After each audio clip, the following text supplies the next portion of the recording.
এবং ফরেন্সিক বিভাগের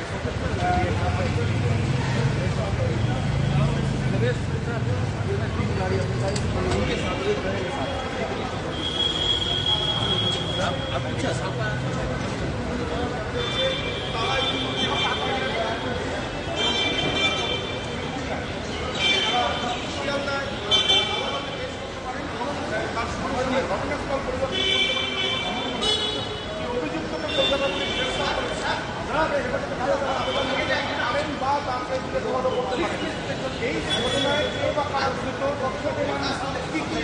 কলকাতা পুলিশ পেয়েছে সেই সমস্ত বিষয়ে তারা জানতে চান। ইতিমধ্যে দেখা যাচ্ছে যে একাধিক সিবিআইয়ের আধিকারিকরা তারা তাদের যে এফআইআর সেই এফআইআর তারা ইতিমধ্যে দায়ের করেছে এবং তারা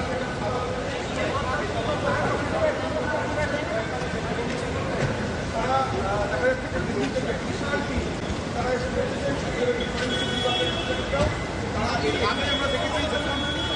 বকপুরিয়ে হত্যাকাণ্ডের তদন্ত শুরু করা হয়েছিল তখনও বিশেষজ্ঞদের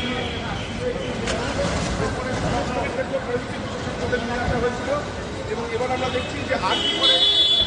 মহিলা চিকিৎসককে নৃশংসভাবে হত্যা করা হয়েছে এবং তারা তাকে ধর্ষণ করা হয়েছে এই অভিযোগ সেই অভিযোগে